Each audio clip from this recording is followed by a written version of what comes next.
November 17th, 2021, Tree Commission meeting. Hello and good afternoon. I'd like to call the November 17th meeting of the Bexley Tree and Public Gardens Commission to order. I'd like to call the roll. Larry Hellman. Here. Sheila Straub. Here. Dave Wakeman. Here. Celeste Williams. Here. Jim Wilson will be here at 4:30. Linda Zubnik. Susan Quinten's here. Our alternate Barb Giller. Barb, are you on Zoom? She was to be on Zoom.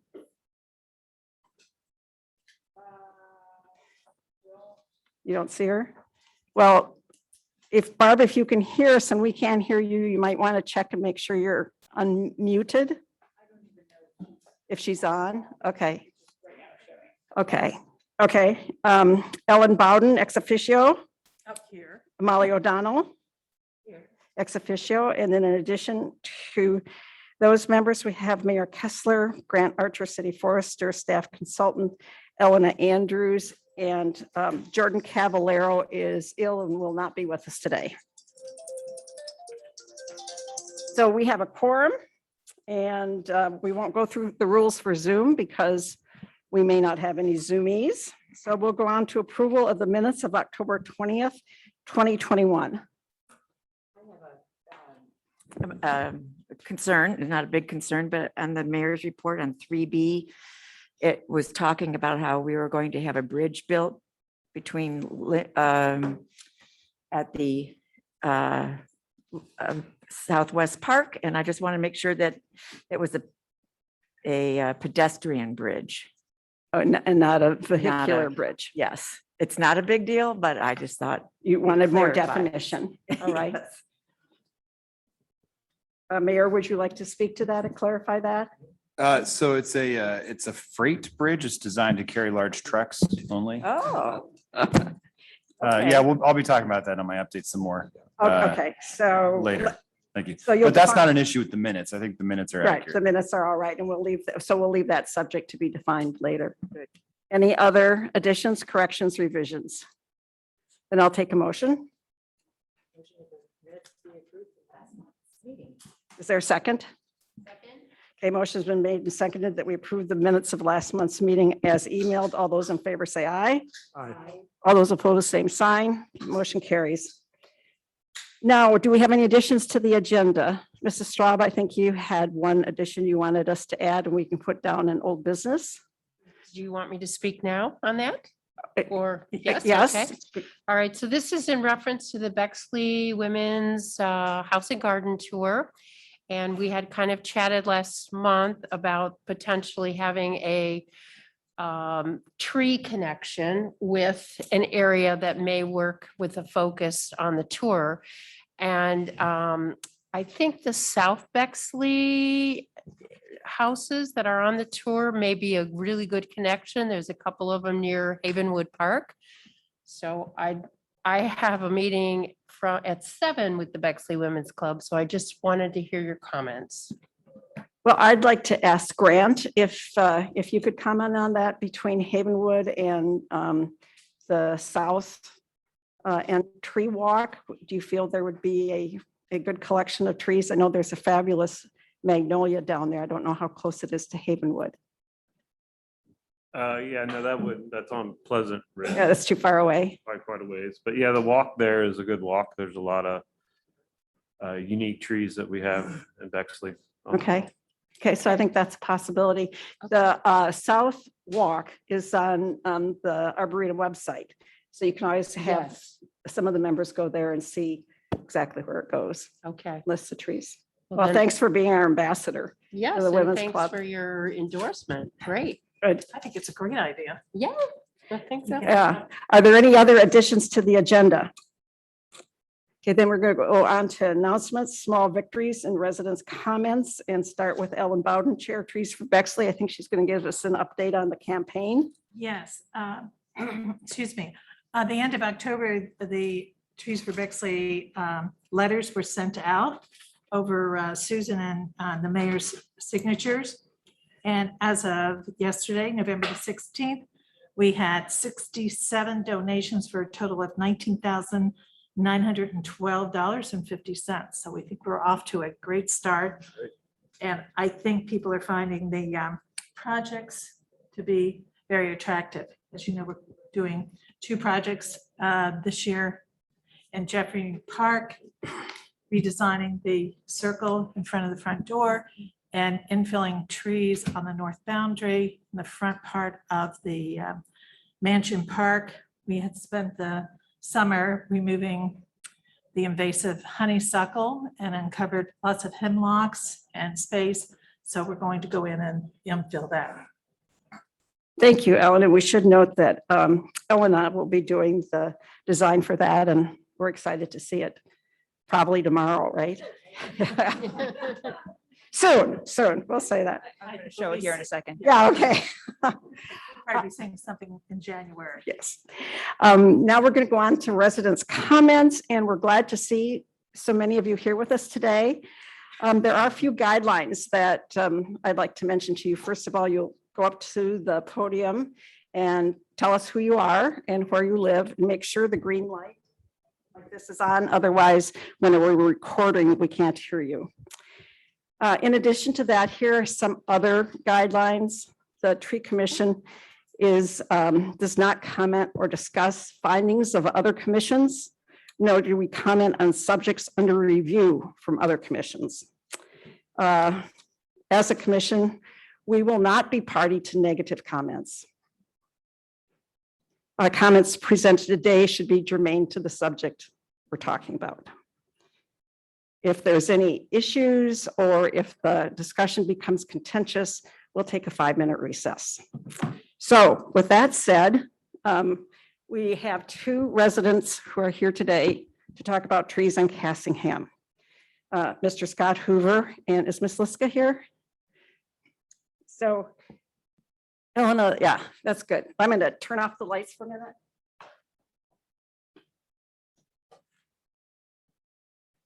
I thought before we got into the particulars, we might just look at some of these topic areas about a street tree planting. So all of you will know that it's not a whimsical behavior. There's some science behind what we do. So you may want to just scroll through some of those topic lines. And then, of course, there's benefits of street trees. And Larry, do you want to talk about those? If Elena can scroll down. Yeah, I think by way of context, maybe I think is important here. And without, because I know we have 2 cases of this, so let me lay the groundwork. In effect, we have 2 realms. We have a public realm and we have a private realm. And the public realm is represented by the right-of-way. And the right-of-way is that zone that delivers services to the lots. So it gives a street for access, sidewalks for pedestrians, utilities, for the most part, are all in there, stormwater, sometimes sewer, gas, sometimes electric in terms of the lines on the side. And then also a tree lawn, called a tree lawn, and street trees. And street trees are in effect considered part of the infrastructure that's then delivered to lots. And we'll cover, and those, I'll let you read those, but those are a lot of the things that make it an integral part of the infrastructure. Then there's the private realm, and the private realm is the individual lot that then begins at the edge of the right of way and has some depth to it. I think the lots on Cassidy are 140 feet or so, or on Cassingham, 50 feet wide. I think that's the general lot. And then on that private realm, there are certain requirements placed on that private realm. For example, there needs to be a front yard that is uniform.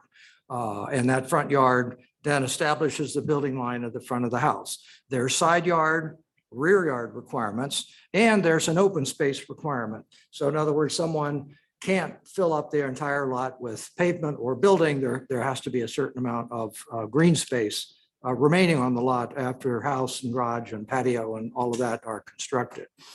Then I would put a third element on this, and that is, it's called that the civic realm. And the civic realm is a combination of the fronts of the houses, the front yard space, and the public infrastructure. And the reason that that's the civic realm is because it's visible and shared by everybody. So while backyards can be private, front yards are open and visible and in effect have an impact on everyone's property. And so that's why, for example, things you can do in a backyard like fencing, you cannot do in a front yard because fencing is to be private in the front yard. That's really not to occur in that zone. So the bottom line, when we think about infrastructure and we think about street trees, that has become a standard part of how we deal with all of our Bexley streets. Every single Bexley street has a designated street tree and has had decades of investment in street trees on those trees for those reasons and more. So I just wanted to provide that little bit of background so people understand that we've got a pretty well-established process here for good reasons. Because that has led to a lot of benefits in terms of infrastructure, stormwater and so forth. But obviously it has a safety factor because it actually encourages pedestrians to be outside. More pedestrians outside, the safer a street. And certainly there's a beauty part of it too. And Bexley is a beautiful place because of its trees, because of attention to its houses. So I just wanted to establish that as context so we understand. Thank you. Thank you, Larry. And then I was going to go on to the last topic, which is the information that we have received from a tree canopy study that was done earlier this year, showing that the tree canopy cover in the city is 39%. The right of way is 43%, and the right of way has only 26% of all the canopy in the city. So with that background, does anybody else want to add anything? I'm going to turn the lights back on, and Mr. Hoover, would you please come to the podium? Remember to turn this little button for the green light. And Mr. Hoover and Mrs. Hoover live at 137 South Cassingham. Do you have an image of their home? Okay. Well, maybe I spoke. Yeah. Yeah, maybe I spoke to her. Yeah. Okay. So, welcome. Thank you. Appreciate being here. My name is Scott Hoover. My wife could not make it this evening. We live at 137 South Cassingham. I've lived there since 1985.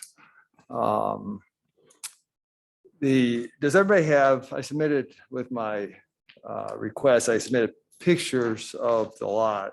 Does anybody have? Yes. Yeah, here Yes, we we go. do. We have, okay, I've got extra copies here if you needed them. I'm not questioning the legality of the tree placement. I'm well familiar with the tree line and the right of way and property lines and a lot of what Mr. Hellman, the guidelines that he laid out. I'm quite familiar with all that. So I'm not questioning any of that. My only request is the way that we have used the lawn over 37 years, the way my children used it, the way my grandchildren are using it now, the way the children use it on my lawn on both sides of me. I've got elementary grade kids that live on the house that's next door that way, the house you do not see on the other way. I've got teenage girls. They all use my lawn. They use it to play on, to play through, to play games. Our volleyball, badminton net that we set up on that lower lot stretches across there perfectly from the sidewalk to the hill. We play badminton there often. A tree in the middle of that would not allow us to do that. The only useful part we have of our lawn at all is what you see. The backyard has no useful space to it whatsoever. We play everything out there. There's football games, wiffle games, badminton, frisbee, everything is played on that lawn, right where you see where the oak is supposed to. The crabapple was placed in there. Mr. Archie, even know better than I do, about 3 weeks ago, maybe, on the tree lawn. I think the crabapple was placed about 3 weeks ago, maybe. So that was put in there as part of the tree lawn. They came through Cassingham about 3 weeks ago and put in, I don't know, a couple dozen crab apples. So that's fine. Don't question that whatsoever. In fact, another one was taken out there earlier in the spring that was leaning over quite a bit. So the city took that out and put this in place of it. It's the oak tree that I just don't, it just would really be intrusive on our lot. It would just really be how we use it in the wintertime. There's a little hill there. You can't see it by that picture, but we do have a part of a hill on our lot. It kind of has a lower plateau and an upper plateau that you can see there. All the kids use that for riding their discs down. And where the white circle is, I don't know if you can see it in the other picture. I think you can see it in the other picture. You can kind of see where the placement is. Yes, right there, right at the bottom of the hill, right where the plastic discs come to a landing would be where the proposed tree is at. So I am just requesting that we not put a tree there because of the way that we use the lot and the enjoyment it gives us. So that's pretty much it. It's not very complicated. It's pretty Okay. simple. Okay. I did want to mention that the residents of Cassingham have come to the city and asked, the city for ways in which we can slow traffic on Cassingham. It's a big concern to them. Mhm. And that has helped us speed up the process of planting trees on Cassingham. So I think that's a factor that you should know. You may not agree with it, but I think it is something to take into consideration since, there have been residents that have come forward. Yeah, I'm well concerned aware of about that. the city. Okay. And there has been some speed issues on Cassingham. Right. I think putting the electronic sign up helped a lot. That the city put up there, it tells you what your speed is. That kind of tells people right away that you're speeding. I think that's helped a lot. I think the trees in the tree line might help a lot. I personally don't know how a tree placed there would slow anybody down on Cassingham. That's my own personal opinion, but I am aware of the Okay, issue. good, yes. good. I wanted to bring that up Yeah. in case you didn't know. So are there comments?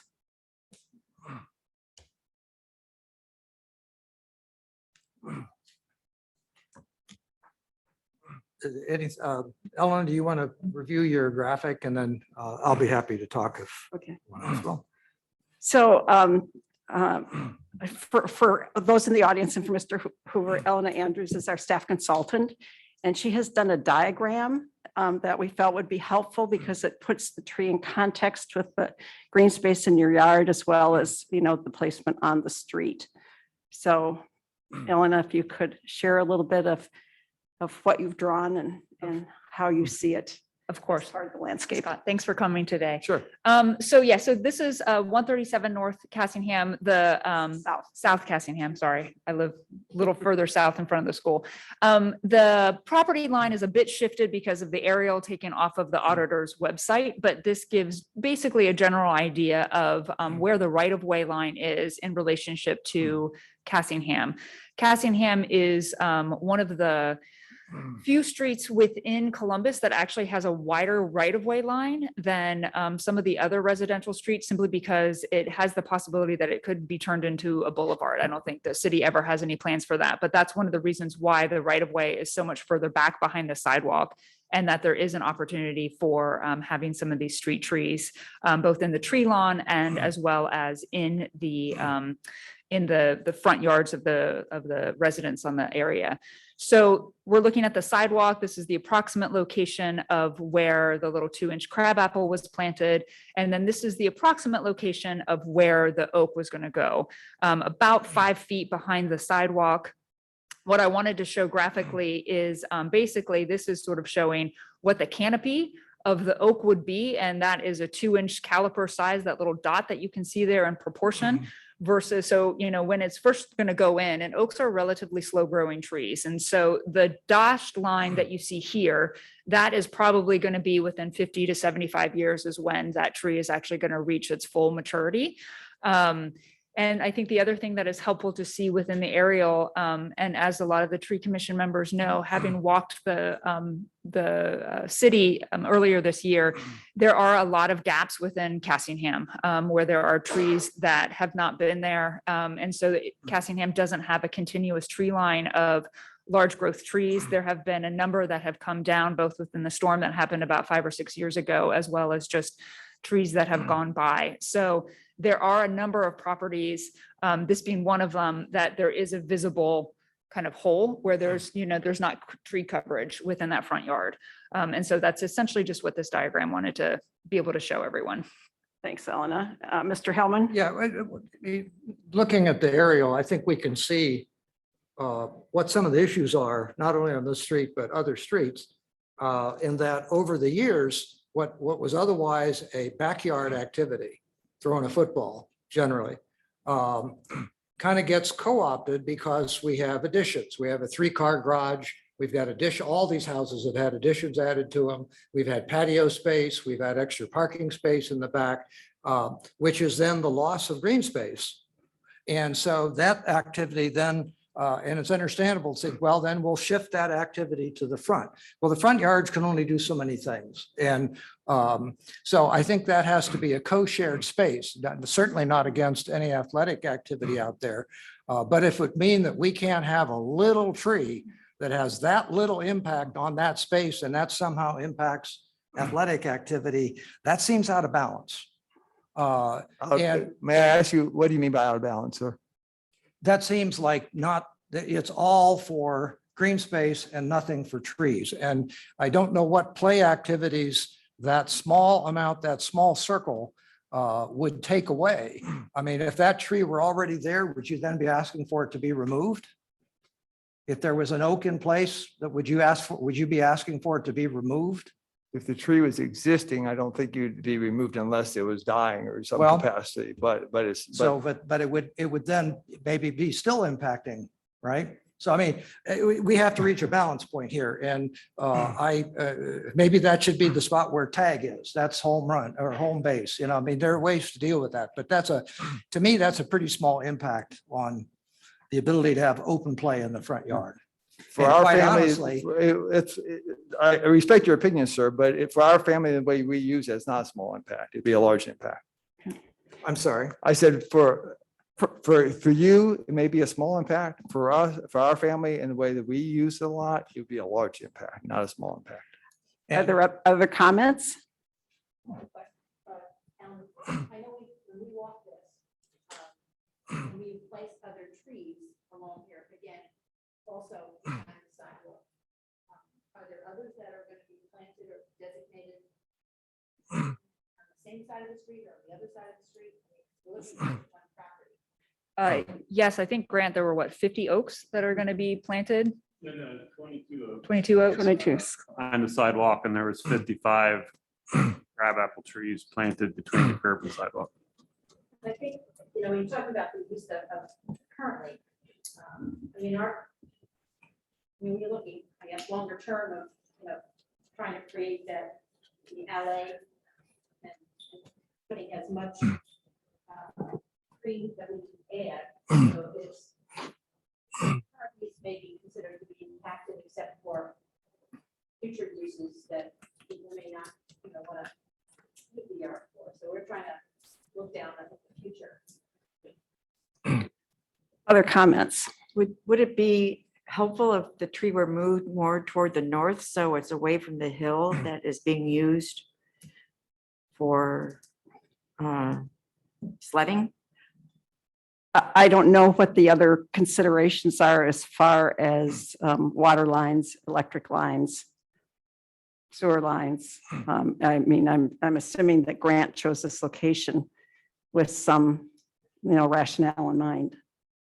Correct. We could maybe move it left or right a little bit, or I'd have to go back out and relook at the lot to see where the water downspouts and stuff are. May I ask a question? Excuse me? May I ask a question? Yes. Is the placement of the tree on the lot Mr. Archer's recommendation, and then the committee pretty much accepts that recommendation? Am I correct with that, or? Mr. Archer is much more knowledgeable about the utility lines and what is happening on the street than we are. The tree Okay. commission selects the species and votes on it. And we also approve a certain number of trees to be planted that Mr. Archer has found locations for. Okay, so that is a correct assumption that he makes the recommendation on where on the lot, and then you pretty much accept that. Is that Correct, correct? Okay. correct. So without the vote being taken, it sounds to me like the committee is pretty much leaning towards accepting the tree. If that is the case, I like the thought and the possible recommendation that, I'm sorry, I don't know your name, Mrs. Williams. Mrs. Williams had. With that being, is it possible then, if Mr. Archer were to come back out to the lot and we meet and see if there is another place on the lot that he's acceptable with and is possibly less objectionable to me? I think rather than north, I think maybe north just puts it in the same middle lot, but maybe it can go a little west. But wherever, if Mr. Archer is still pleased with it, and west would be closer to the house, moving it closer to the house, moving it closer to the hill, and then be less objectionable to being in what I call in the middle of that downward plateau. I'm reluctant to promise a move of location without Mr. Archer being present and looking at, what's there. Oh, I'm not asking for any promise here and now. I'm just saying that if it's possible then to recommend that Mr. Archer come out to the lot, he and I can meet and see if he agrees that there's another place on the lot to place a tree that is also less objectionable to me. And how do you feel about that, Mr. Archer? Yeah, we've done that in the past. I picked that location due to the location of the crabapple and other plantings around it, because I know there's a replacement going to the north, because that maple tree was removed last year. But yeah, I'm fine with trying to find a happy medium. And still staying within a acceptable street tree line. Correct. Yeah, it would have to go within, what's already the line that's existing, but yeah, we can play around with that. That would be appreciated. Yeah, not a problem. Are there other comments or Just concerns? so we're clear, because we don't want you to have to go through this again. Are we saying the tree can move inside that box, or it must stay outside the box to be in the public right of way? So that would leave it moving to the edge of that line. Is that what you're talking about? I wasn't speaking inside or outside the box. I was just proposing that Mr. Archer come No, out but I and we mean, find if we can someplace. get this resolved, at least as a general More idea appropriate, okay. here, that's helpful. So I just, are we talking about? I'm not following the right of way. Are you talking about moving it to here, or are you talking about? Okay. moving it inside? Well, about where that arrow is right now, very close to that arrow, if you move it down just slightly, about there not the right was of way. where the last tree was on the lot. Yeah, that puts it on private property. Well, I understand that. I Yeah. understand that you're saying that's not on the right way. I understand that. I'm just saying that right with that arrow is where the last tree that was on that lot was on. That tree was moved, it was taken out in about 3 or 4 years after we lived there because it died. It was a very old tree, and it was limbs were falling all over the place. So that tree was taken out. You could still see a little bit of indentation in the lawn now where that tree was at. in my preference, if there could be another tree planted, it would go there. If you're telling me, no, we can't do that, it has to be down in the right of way, then about where that arrow is there, I would say that'd be the second option. And my last option would be with the planned location, Okay. if that's helpful. As I said, there is a line of street trees there already, I believe, Grant. Correct. Correct. We'd have to stay within that line, relatively within that line. I mean, Okay. that line is a wide line that we can play Okay. with. So I Well, think we can figure something out. That's why I Okay. think it's helpful if you come out and look at it, and then we can come to some agreement at that point, hopefully.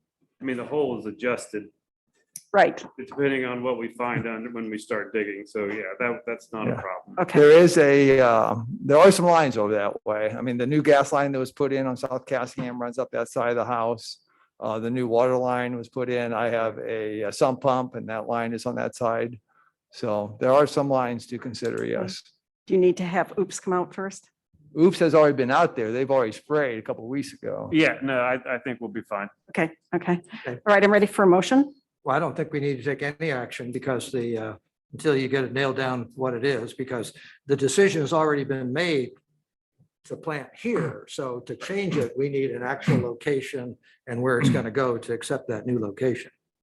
And is that the wish of other commission members to delay the,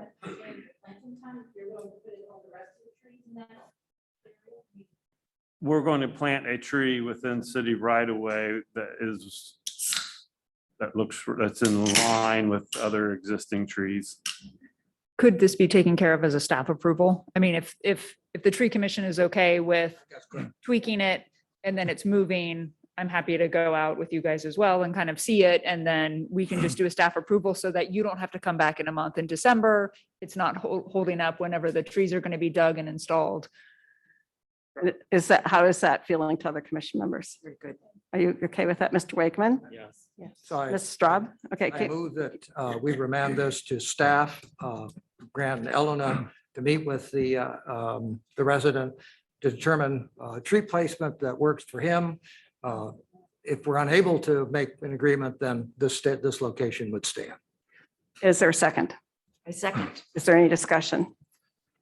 Okay, motion's been made and seconded that we approve staff consultant working with our city forester to find a suitable location if different from the proposed placement. All those in favor say aye. Aye. All those opposed, same sign. Okay, motion carries. Okay. So I think probably forthwith to meet with Mr. Hoover. So I know that Grant's anxious to get those trees dug. Yeah. So see if we can get that done. Thank you very much for coming. So I'll reach out to you. I'll reach out to you and Okay. we'll set up a time soon. You so have we can- my cell phone number, Could you give it to me? 614 Okay. 561 Uh-huh. 5652. Awesome. That's Thank on the you. internet now, Scott, so that's going to be all over the place. Watch out. Now you tell me. Thank you all. Thank you. Thank you. Okay. Our second resident from South Cassingham is it Christine? Yes. Miss Christine Liska, 51 South Cassingham. She is also here to appeal the decision to plant a tree in the right of way in front of her house. So would you like to come forward to the, we've kind of done our preamble on setting up the foundations for what we do and why we do it. So Right. is the green light still on for you? Yes. Okay, you might want to bring the mic a little bit forward. Thank you. Oh. Oh. Yeah, there, that's helpful. Christine Liska. I live at 51 South Cassingham. I moved in 1984. So I've been there a long time. I sort of have the same issue as Mr. Hoover, although I'm warming up to it. I think my problem was that it was going to look like a stick in the middle of my yard and look odd, that it was just standing in the middle of the yard with no real direction or, reason for it to be standing in the middle of the yard, like it, because it's going to be small. And just going around it, and I I don't know, I guess this is a question, would we be responsible to take care of the tree? That's a good question because it's a city tree and it's in the right of way. The city has a responsibility to maintain it. Okay, and I did talk to Mr. Archer about it. I think we talked about maybe not having it like right smack dab in the middle. That maybe we could come to a compromise in putting it. He kind of looked at it. There is a line where the other trees are, so it would be in that line with the other trees. It wouldn't be in or out of that line. But it just wouldn't be right stacked in the middle of the yard. So you're asking us to consider having it moved north or south Right, just- along the line. Yeah, and Mr. Archer said it could be done easily without it. To clarify, so the house to the north, the trees are set back further than the house to the south. Weird, but I agreed that we would put it in line with the trees that were closer to the sidewalk. And is there an issue with utilities? No, No. Okay. as Mr. Archer said, I think we discussed that we saw where the problem would be, and it wouldn't be on the gas line or the water line. I think my concern, and I guess I can ask the question that I've lived in Bexley my whole life. I grew up here. My parents lived here. So I know Bexley's special because of the trees, and I love trees, so I'm not against a tree really. I am concerned though that we have 15,000 trees in Bexley. And I'm not sure that all the trees, and I can look across the street and on either side of me, are really being taken care of the way they should be. I know there's only so many of Mr. Archer and his staff and the hours that they work. It would put each person having 625 trees an hour to really take care of them properly. I've had, there are city trees on my street where big limbs have come down. The trees on either side of me and across the street need help. There's dead in a lot of them. So I know you want to keep planting trees, and that's great. But my concern is it's like, the front of your house is falling down, but you're putting a room addition on the back of it. So I don't know if you can keep up with what needs to be done with staff and taking care of what we have. And now we're planning more. So are there any comments? So what would we, the way to handle that is get more staff or. Oh, no, it's just a concern. I don't know if you're aware. I'll speak for Grant, and then Grant can speak for I himself. mean, I feel sorry for Grant. It's but, not like I'm, We have a very sophisticated, well, maybe sophisticated is the wrong word, dedicated program about how to take, we have reams of stuff we look at when we take care of our trees, all of them. There are a lot of trees that people think are on city property, but they are not. And all we can do there is to recommend people, that branch is going to fall off. You got to, when we see these things, but we don't have the right to tell them to do that. So we have had some major incidents in our town of power lines going down, branches falling on cars. They're not our trees. That's just the nature of the beast. But really dedicated crew that takes care of all these trees. They all have a pruning schedule. They all have a care schedule. And it's a pretty detailed program to take care of this, but your concerns are understood. I can assure you the ones I'm talking about are city trees. Sure. That I can tell you right off the bat, looking across the street and on either side of me and down the street are city trees. Any other comments? Any other questions? I have a comment. Could you turn green, please? Yeah. And the other point that I'd like to add to Mr. Hellman's statement is that some of the trees that are in Bexley are trees that we no longer will plant, and they are failing. And Yeah. yet there are other ones that are worse off that we need to take down first, such as like silver maples. They are on our list to take out, but there are other ones that may cause more destruction and they take precedence. But we are, part of our purpose of our committee itself is to make sure that we are planting the best kind of trees for our properties and that they're not as invasive and that the root systems are not going to cause problems. And so Mr. Archer is working on this all the time. And he's like, he speaks another language sometimes with all the different varieties. And we appreciate what he adds to our residency and city. Any other questions? So if it makes sense, whenever this visit is scheduled, add, go up 4 doors or 10 doors or whatever it is. And so you're going to be okay if this shifts north and south somewhat. Yeah, I think we talked about where. Okay. And Mr. Archer was in agreement to that. He was extremely helpful. Okay. I was kind of upset that we were not given notice that the trees were going to be planted, that I was afraid one day I was just going to wake up and go get my coffee and go, what the hell's out in my front yard? Yeah. And so I just think for consideration, because the trees are, quote, we think in our yard, that it would be nice to have a heads up that, hey, this is what we've decided on and this is when they're going to be planted. You're So just respect for Yeah. the homeowner. You're absolutely correct, because what people, this has happened to us as well in the past where, I put a stone wall in my front yard and I discover it's not my front yard, it's the city, and I have to get a hold harmless. And so you kind of make the assumption the yard begins just right on the other side of the Right. sidewalk, and it doesn't. Well, it varies from place to place. So some places it does, but some places it Well, you doesn't. figure if you're cutting the grass, it's yours, but that's not true. No, On that that's, sidewalk's on you too, so there you Yes, go. Right, Yes. right. are So there any other questions, comments?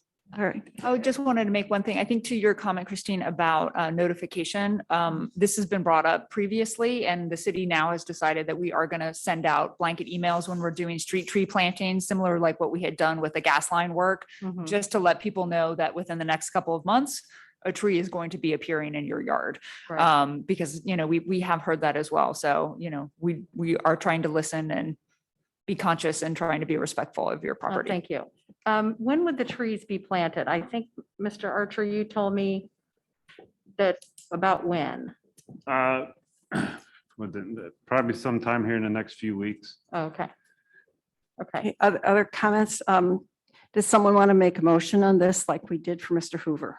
I move we make the same motion and just change the address to 51 South. This, let's see, let's articulate that motion a little bit. So, Okay. That staff will meet with the resident to determine an alternative location on a north-south axis for that tree.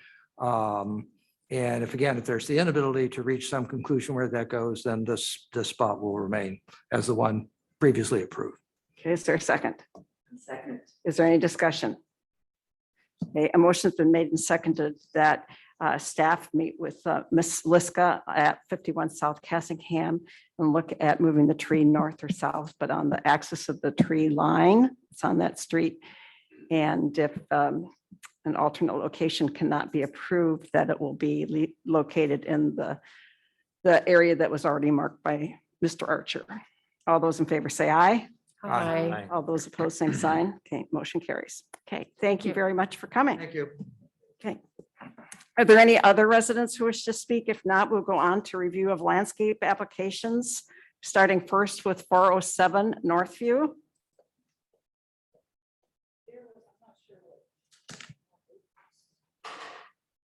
No, that was for, it's going to be for information and educational purposes, but I think we covered probably as much as we wanted to say. Okay, 407 Northview. Let's see, who's here for North? Okay, can you please come to the podium, please? And Good evening. good evening. Can Yeah, you my name G, last name Liu, Liu. The landscaping complete drawing we're going to submit, my landscaping guys will submit before next meetings. But the rest of question he already responds, I believe. So if you have any question, I can answer or, next meeting. So. All right, thank you. Ms. Andrews, do you want to set this up for us and tell us a Yes. little bit about what the application that we need to deal with today is? Hi, Mr. Liu. Thank you so Yes. much for coming. You're welcome. So he is correct. I have been speaking with Kevin Falona at Simonello's, and so they are, and this is a new build, so it's already been approved. This lot has undergone a lot split, and so this blue house is going to be torn down, and a new house is going to be built in its place. There are plans that have been submitted. There are some preliminary landscape plans that they would like to tweak, but they have gone out and looked at the trees and kind of documented the existing trees. Pretty much every tree on the lot that you see is staying except for this 40-inch Siberian elm that is very close to the existing kind of driveway and sidewalk. So this is where Northview is running this way. Rule Avenue basically dead ends to this. A number of years ago, Rule Avenue did continue. It has been vacated by the city. And the new access driveway will be located right here, pretty much right in the center of where you can see this, elm is going to go. The existing street trees in the tree lot would remain as is. They have gone out and kind of marked where the driveway is going to be. The point, what we would like to look at today is just to allow them to give them an okay that this tree can be demolished. It's not in the greatest shape. It's in a very, awkward position for the plan. And, we wouldn't necessarily want them to have a driveway that, comes all the way over here and bisects into this area. There are brick curbs that they're going to be conscious of and to protect. There's an existing storm drain here. There have been other instances within the city of areas being vacated like this, and that we have not asked the homeowners to improve the sidewalk. And so that's something that I think I said in the email, that if that's something that the tree commission would like, that's something that we have to talk to the city about. It's not something that we would necessarily put on as a burden to the homeowner to take care of. But the homeowner has to decide, configure their lot to make sure that, it avoids this, and they are working on that. So pretty much today, this is just a couple of different aerials, just so you can kind of see, this is where that elm tree is. The new driveway would be coming in back through this way, and then the garage rear access would be in through here. And then just, again, another kind of spot where you can see where this tree would necessarily need to go away. So today is kind of like a preliminary, are they okay to remove the tree so that they can go ahead? They're in the process right now of submitting construction drawings. But they would like to be able to, demolish the house, demolish the tree and get moving. And then in December, we would be reviewing their landscape plan for the new build. And the storm drain goes where? The storm drain stays as is. And so David Koch the city engineer has gone out and looked at this site as well. And so he's going to look at it where it is. And so we're hoping that we don't change that configuration at all. So if the storm drain stays the same, then that driveway width stays the same. The existing driveway width for the two properties stays the same. It would be a little wider. So that's one of the things that they're looking at right now, right? So it would basically come starting right here, and that's where the driveway would be. Now, would this new driveway be right against the old driveway? or No, is there a green space? the way that it's the way that it's designed right now is that there's like a 4 to 5 foot green space in between. And then that's one of the things that they're looking at and confirming. I mean, it's hard to get measurements, to get a feeling of measurements looking at these aerials. But it sure doesn't look like there's 15 feet from the southern edge of that existing driveway, the northern edge of the southern driveway, 15 feet north, and still miss the storm drain. But if it's measured out, then so be it. So it is. Okay. Mr. Wu. There are more than 16 feet to the drain. So enough room for the driveway.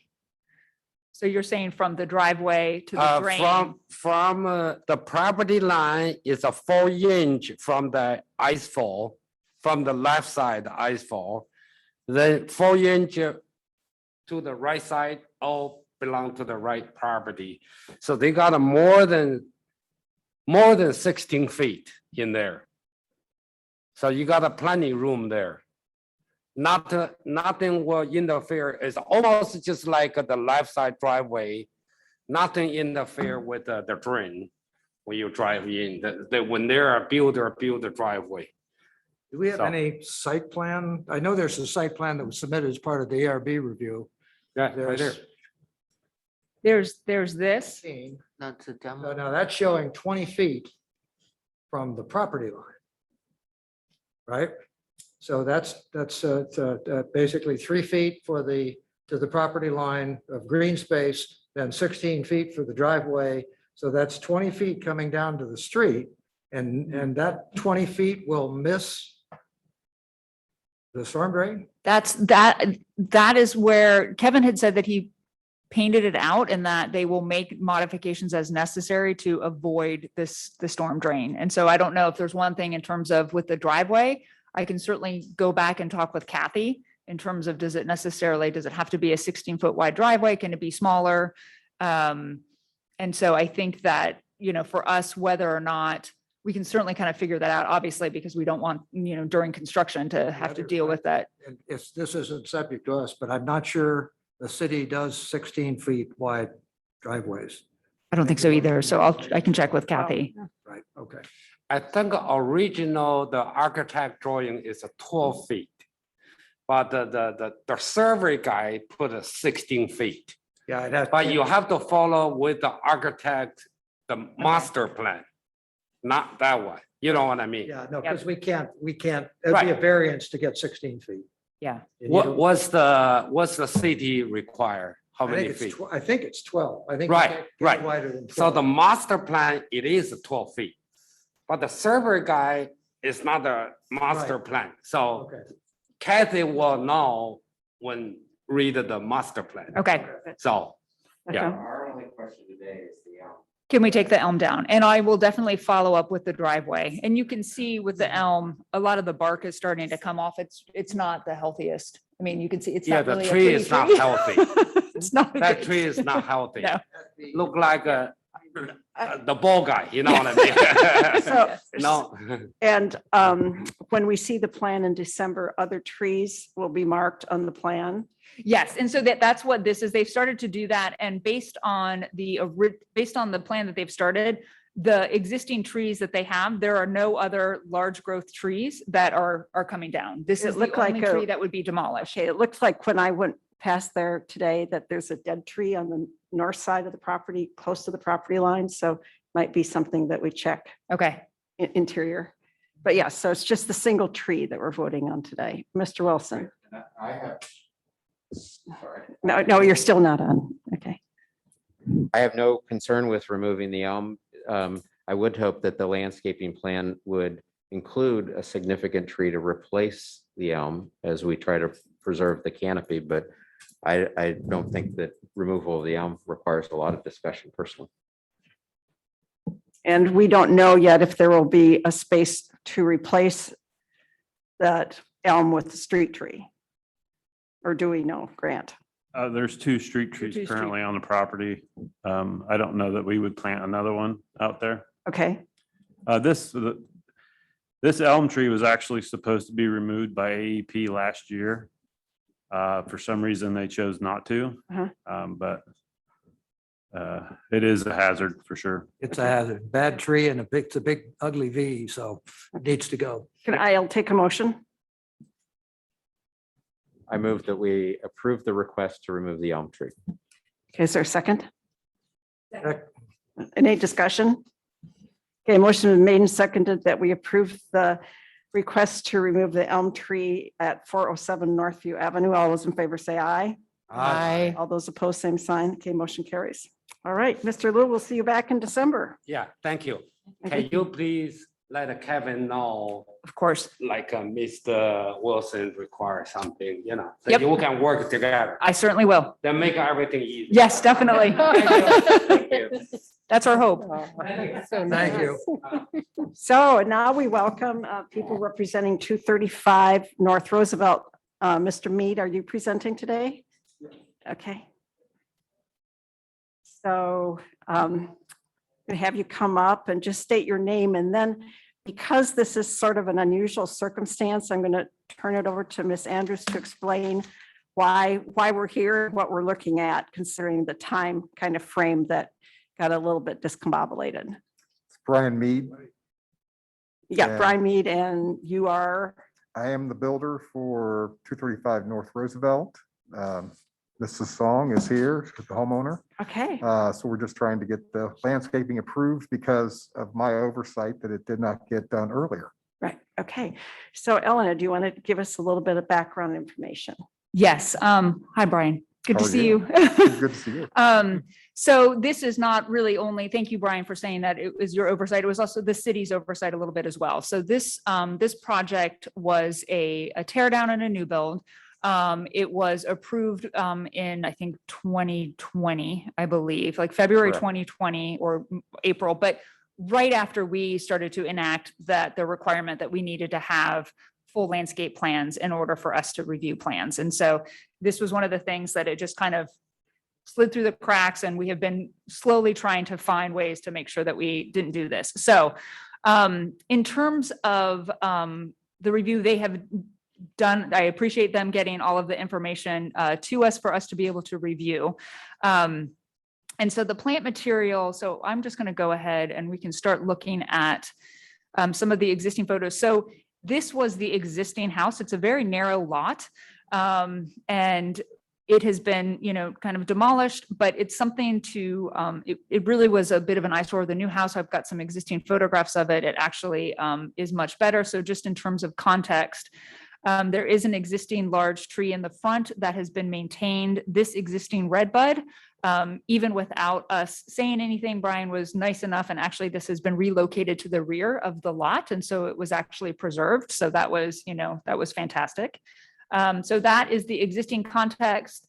Then with the landscape plan, basically in the rear, very little has been done in the rear. So it's an existing lawn with existing mature trees and shrubs around the back.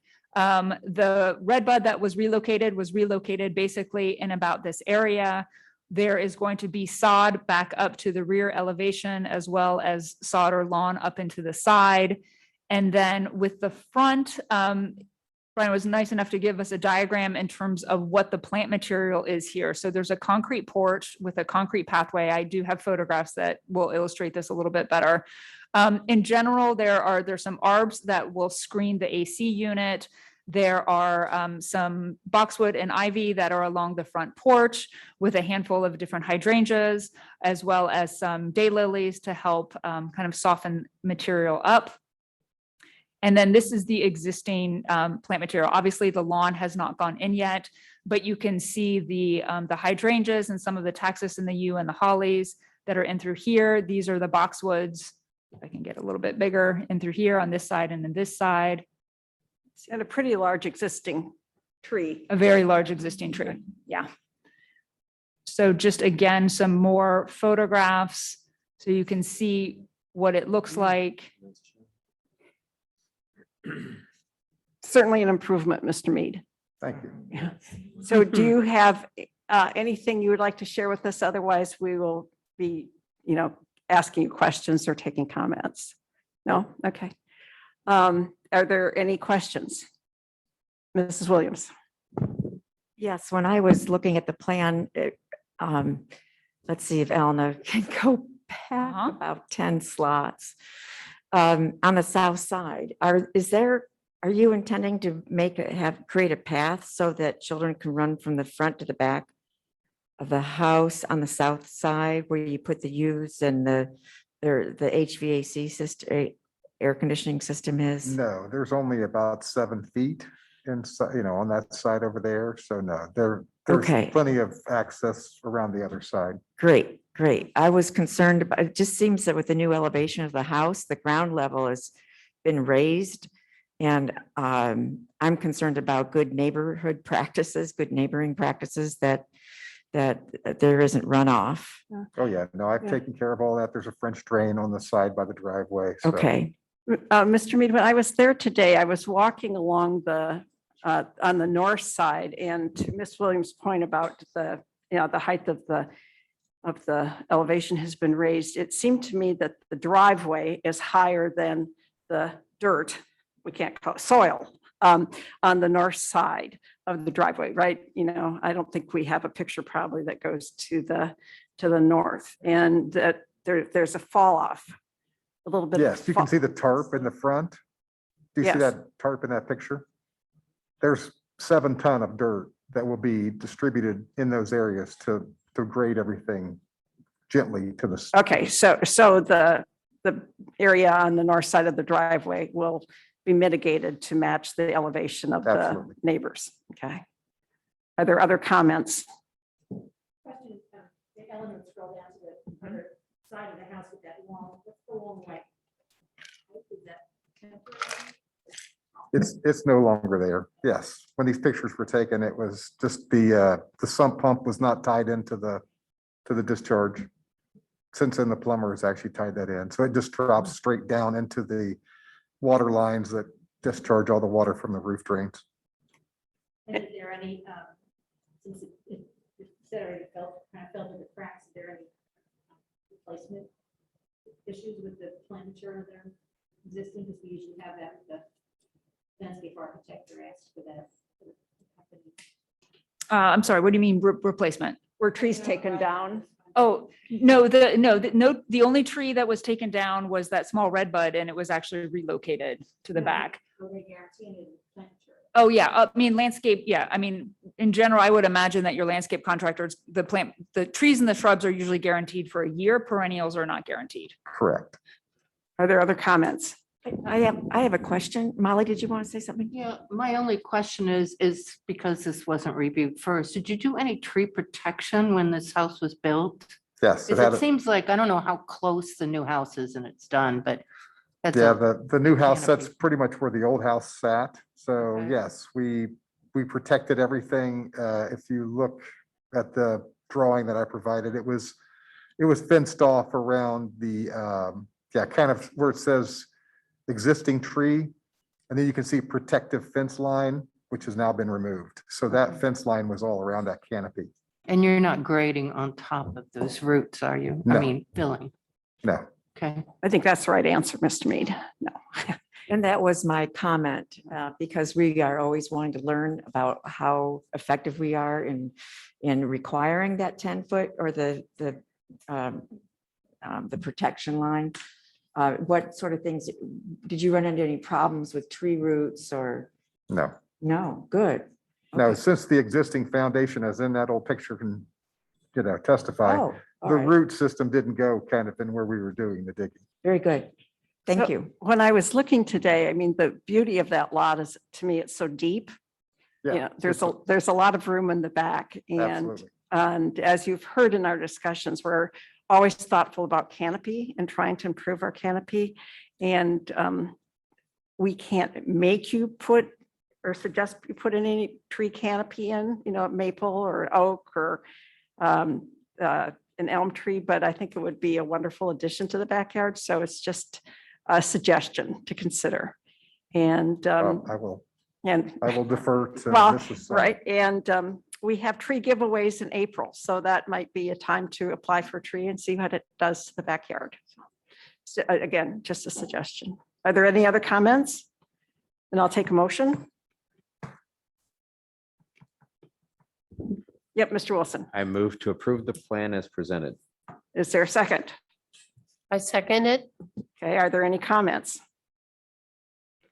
Okay, a motion has been made and seconded that we approve the plan as presented. All those in favor say aye. Aye. All those opposed, same sign. Okay, motion carries. So plan is accepted. Thank you for coming. Thank you for your Ms. Song, time. Thank you for coming. Thank And you. then as far as the permit procedure goes, do you just give the okay? I mean, I brought in the actual permit if somebody wants to sign that tonight. So I will send you and I'll load it up into Viewpoint, sort of the findings of fact, and then it'll be approved in the computer on Viewpoint, and then we'll be good to go. So there's no signature needed here on Not, this. not there. Nope. Okay, fantastic. Thank you. Thank you. Thank you. All right. All right, Mayor, it's your turn. On what? I know. I just yeah, I knew it. Have some chocolate. We're ready for the mayor's report.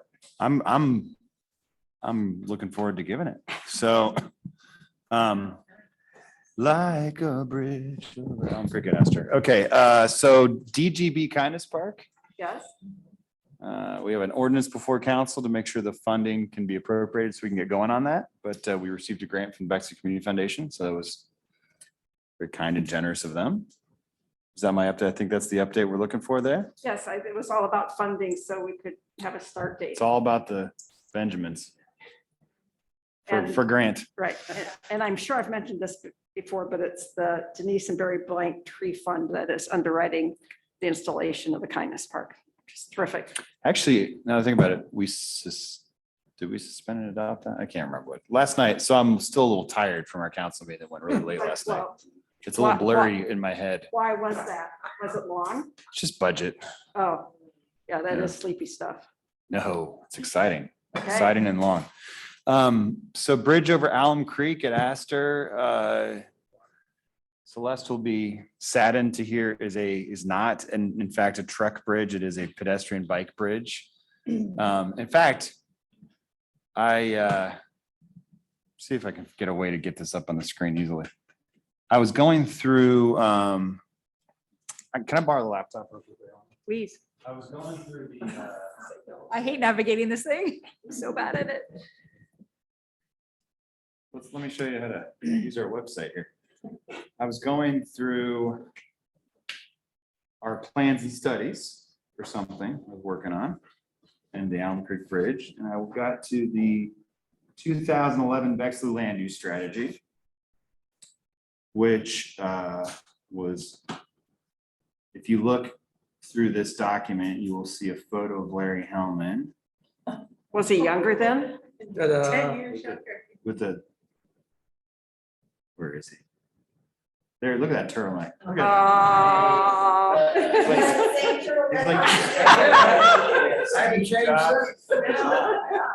But He's gotta also- look. This is good. That's what we want. that's not even really why I was sending you there. What I wanted you to see was the Larry Hellman napkin sketch. This is an LH original, if I recall. Am I right? Indeed, shows what I can do with colored pencils. And at Astor Avenue, he shows a bridge come across, so we've talked over the years since then about where does that bridge go?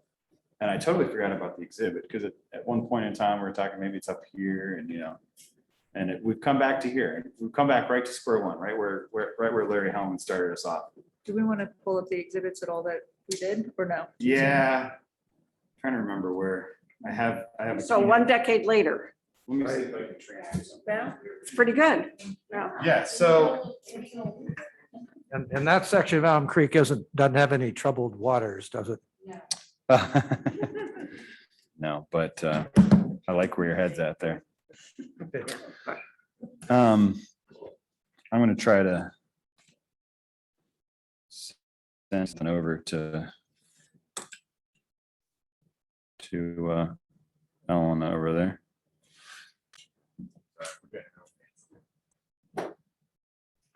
That's the one.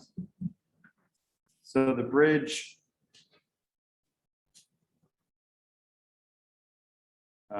Elena has done an exhibit for it. We've applied for a grant for both the state capital fund and also a ODNR grant. And Clean Ohio. no, not Clean Ohio. ODNR. There's so many different. Okay. I can't remember. You remember the name of the fund? Nature. No. LWCF, Yeah, Land and Water. Land and Conservation. Water Conservation Fund. So the alignment here would sort of, if you can see that. Would you like to have the lights off with that? No, I'm fine with the lights on. I'll fall asleep if you turn them off. Okay, well, That's actually a sewer truck, so it's a little misleading, but that's like the sledding hill at Schneider Park. So the boardwalk is right here. So it's right before the boardwalk, you would have crossed the bridge. And then it would hook into the multi-use trail. Hanford Village Park vehicular entrance is right here, and that's the new Hawk crossing there at Allen Creek. And there's this gorgeous sycamore right there. This thing is a granddad sycamore. It's so sweet. 7 or 8 feet. Huge. diameter. Yeah. Is it multi? No, No. single stem. Wow. And then, I mean, obviously it branches up a little bit further up at the base. Yeah, so it's really cool. So we thought that could be kind of a nice highlight of the bridge right there. But so we're trying to get funding for that. Got something else to. Any questions about that? It's just kind of an update where we're at. No? Our city engineer has it quoted as an eBay deck, which I think is a real excessive concept. So probably will not end up with Brazilian walnut decking, but nonetheless, it's not designed for cars. Yeah, Ben, the only other comment about that, for those of you that bike the Elm Creek Trail, getting on that trail from Central back is a little complicated. I mean, because you don't like the Main Street crossing, Mhm. you know, at Kroger's, that's a mess because that's a pretty active signal. Livingston is worse. Livingston is a disaster to get across. So, you know, it's at least here you're partially on, you still have to do the Livingston thing, but I mean, it gets some nice safe access to the bikeway for folks. So. Yeah, for Central and South. I think, Right. Yeah. So. So you had mentioned before that the look of it might be similar to the St. Charles Bridge around. Yes, it's, most likely a truss Trestle. bridge, so it's, lots of ways, they're good looking bridges, I guess. Okay. There are some programs that you can, where bridges are being dismantled, you can pick Yes. up. I've heard Used about the bridges. bridge library. Yes, you can get used bridges too. There's an idea. The cost of the project, the bridges, It's not- really not a big Yeah, savings. It's it's- just if you want his So history. history. and that's conservation piece as well, reduce, reuse, Yeah. recycle. That's a great idea, Molly. Repurpose. Okay, and then in our budget, we're working on putting some money together for potential right-of-way improvements along Livingston Avenue. And we have put money in our budget for the Commonwealth plan to get started with. We have funding for the West athletic fields. And in our current budget proposal, we have funding to build out the restrooms and the equipment on Commonwealth, which is Brian Kent Jones is developing more detailed schematics with his Folly concept, which is a, very high quality, architecturally consistent with homes in the area concept for the park. And we also have funding in the budget for the east fields. So they would kind of follow each other. You wouldn't want to do both at once because you don't want them both down at the same time. But having those buildings in place allows us to store the mechanicals necessary for the field irrigation in a way that is not a huge eyesore to the park. Because otherwise, I think we're talking like this tall, this long electric service, water Yeah. works. And so, There's a booster pump that's about 3 feet by 4 feet by 3 feet tall. A big giant box. And that, then there's also going to need to be a backflow preventer that we're trying to get inside. And so rather than having these kind of just things sitting in the landscape and painting them forest green and hoping that they go away, we're trying to actually put them in a building. And then on the opposite side, have a matching footprint that can be a single-use restroom. And so we can get rid of the porta potty. Okay. I know, it's so pretty. we can use the enclosure somewhere else though. We totally could bring it down to Schneider. Best enclosure in town. We also have money proposed for the Havenwood Park landscape installation for next year. So those are all in the budget. I'd love to hear that. The other thing I wanted to talk about, go back to, I'm sorry, this is a little bit of a jilted presentation here, but our Drexel improvement concepts have been advancing, and last night at the council meeting, talked a little bit about that. I have some exhibits that are really, I think council didn't really care about, but I know you guys will find them interesting. Which is, as we've worked on different concepts, sort of where what we're kind of looking at for Drexel at this point is, I think I said at a recent tree commission, the medians wouldn't work because of the width of the street, right? And so we're looking at bump outs at the intersections to sort of narrow the street at key intersections and provide safer crossing opportunities. And, you know, sorry, this is not the perfect way to show this to you, but I don't have the actual electronic exhibit. But if you squint, you can kind of see the idea that you know, here, this is, so for example, this is Bexley Park, and you're seeing how a crosswalk to the other side is now pedestrian going across 25 feet as opposed to 40 feet, and visible to traffic, not being hidden by any vehicles. So it'll make those mid-block crossings a lot safer. And you can see some scribbling going on because what we're doing is we're making sure that we're extracting as much bump out area as we can, given the conditions at the different intersections along the street. And there are areas where medians, as you saw, this is at St. Albans, actually. So, you know, for example, we noted that we would want some handicap spaces for the church, but there's a lot of opportunity for some widening of the green space, narrowing of the street. And the median that could be accommodated where we don't have the need for turn motions is about a 5-foot median, similar in geometry to what we see at the neighborhood launch in Gay Street downtown. So if you guys have seen that, those are gorgeous medians. They're very structured, and that's the sort of conversation I know you guys are going to want to dig into later. Right now, we're just talking 2-dimensional. We'll start talking 3-dimensional, but you can do a lot within that space and still have it be a really impactful median. There aren't that many opportunities for them along Drexel, but there are some, and they can enhance the program. And then this would just be lawn, just because we already have the maples already planted. So Yeah, they would just have a wider tree lawn with stuff in front of it. Grant said he could just kind of move them over a little bit. That's be fine. Just Yeah. give free space. It's fine. What? I mean, You're gonna move the sugar maple? what was that? Huh? Yeah, that's up to you guys to figure out what it's gonna be. I mean, it's space, right? It's more greenery. AstroTurf, Definitely, yes. something vertical would be great. I understand we already have that. But yeah, I think maybe that's a long-term plan and maybe some input. But just bringing the green closer together minimizes the pavement and kind of so the eye sees green to green. And even if it's just lawn, it'll be a major difference. Anytime you can replace obviously pavement with green and narrow the pavement impact, it's a home run. Yep. What about flashing lights? More flashing lights. Now, so Dale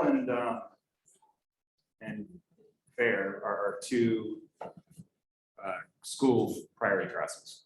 So they have the beacons. They would be. So that's it. Yeah. The beacons are going where, so the typology here is the hierarchy.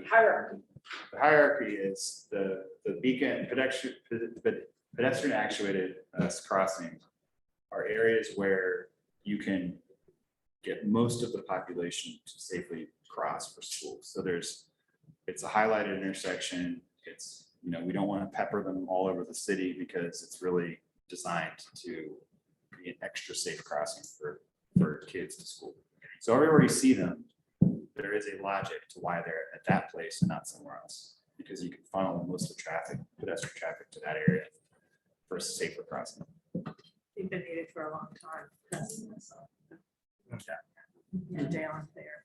Any questions for the mayor on this? And the speed limit goes down to 25. That's the big one. So the speed limit is 35. Right. We can get it down to 25 if people start driving slower. People start driving slower if the street changes. So it's a chicken and egg thing. Sure. The state. There are some potential changes in some transportation bills that might allow us to expedite that a little bit, but we're working within the ODOT framework for determining speed based upon the Ohio code. Yep. Yeah. Oh, one more thing. Well, we'll look at this in detail. But one of the things that we looked at also is just relocating the crosswalk we added at Sherwood and Drexel to get people safely across. It's still a little pinched and it's a little unsafe just because of the amount of cars all around. So we're looking at moving that a little bit south to right in front of the the Gay Street apartment complex, it's north of the alley, so between that and Art Access, basically, with maybe a little bit of a bump out there as well. So it gives pedestrians more visibility, and you're not right, with all these, the turn motions for Sherwood and some of the other stuff. Yeah, the nice thing with the bump outs, right now, you have to, the first 8 feet of movement across the street is going by the front or back of a car. Right. And it's very difficult to be seen. So when the bump outs occur and you have the walkways, there's more visibility being seen from up and down the street. Right, exactly. That's They kind of a- also present, an opportunity for our engineer to add more to storm catch basins, so that's fine. They're not without conservation. And Mayor, you had suggested at one time that when you touch a street, you try and do everything on the street. That's possible. Within reason, Yep. financial reason. Well, yes, yes. So my sense is would we be looking at signage to make that consistent and. Yep. Okay. You heard that, right, Grant? Okay, thank you. Good. So Mayor, so on the storm sewers on the corners, they all move them? Have to. Yeah, The inlet? it depends. So it's actually, I have to remember, I can't remember what they told me, but in some of these situations, it's fairly simple just based on where the fall is. As you get, I can't remember, you weren't in the meeting, but as you get closer past Powell, it's either harder or easier. So that's really helpful feedback I just gave you. Okay. But those are the sorts of things we're considering. We do have budget for storm work. But again, that's the important qualifier of all of this is we're writing, we're drawing all this stuff out and then the price tags come back. So to the extent that sewer work gets added to every one of these that we do, that does. Important though. Do you have anything else you'd like to share with us today? I'm sure I do. Good. Other. Yes. The great catch basin. Other was the budget. So anything else that you guys have questions about? When is the St. Charles Broad Street median going to be finished up? That's Grant's report. You're talking to the wrong Oh, person okay. about that. I said to Grant, I would email Dave Coke and ask him when the street lights are supposed to come in and December was the answer. Okay. There has been, I know that, and this is true, of course, everyone has this excuse, but there has been a difficulty getting streetlights because of the, all the shipping, cargo, supply, inventory stuff people have had. They're sitting in a ship Yeah. outside of LA. Such a convenient excuse to To tell use you as the well. truth, I don't think it's all bad to have the median unfinished with all the orange barrels in it, because I think it kind of is like training behavior. People will understand there's a median there now. Flashing lights before you have the steady lights. Right, and that, they won't drive into it. And I don't know if this is in Grant's update either, but he's been doing some amazing work on the Schneider Trail connection at Main Street. So is that on your report? So check it out. Okay. Just- Yeah, if anybody hasn't walked that path, that's just a wonderful, wonderful path down there. It's great, all the way from the community gardens down through and, you get what, maybe a third of the way to Maine.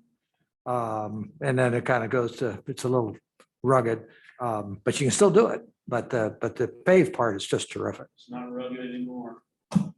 Is it right? Paved after the Pave it? wet. No, it's gravel. Okay, okay. Smooth. All right. All right. Okay, any questions for the mayor? Well then, Mayor, we will move along. Thank you. Thank you. Staff report, Elena, do you have anything you would like to share with us tonight? I do. A couple of things. One, we are going to be working with Dick O'Donnell, Molly's wonderful husband. He has graciously agreed to help me do some of the staff reviews of the installation for the landscape. I am woefully behind in doing that. I've just been too busy. And so he's, trained as a landscape architect. Is he? It's a degree in horticulture. Degree in horticulture. He was in landscape Okay. architecture, but left and got a degree in hort. So he knows plants, he can read plans. And so he will be able to go through and kind of, do the walkthrough and make sure our things, basically, are they installed per plan? he'll understand that if there's 6 boxwoods instead of 7, if it looks okay, that we're not going to ding them. But if something is not planted at all, that we need to flag it. So we're going to be getting some additional help on that. So that is exciting for me. The other thing I wanted to just mention, there have been a handful of staff approvals on if there is some small landscape in front of a fence, or if there's a small thing, for instance, there's going to be over on Main Street, right by Penn Station Subs, there's going to be a new Cajun restaurant that is going in there. And so we've been working with them to say, could you put some pots out front to make it prettier? Can you actually improve the landscape there? There's some spots for some trees. You need to fix the taxus. They've agreed to that. It's going to happen in the spring, but there are just some things like that. And so there are a couple of things that doesn't necessarily have to come before tree commission, but where we can with some of the commercial projects, we're trying to get them to put pots in, make things look a little bit better. The thing that I wanted to share with you all that I think is the most important in terms of me learning this role and trying to make sure that we're, I'm helpful and that we're not allowing things to fall through the cracks, similar like what we had with 235 North Roosevelt.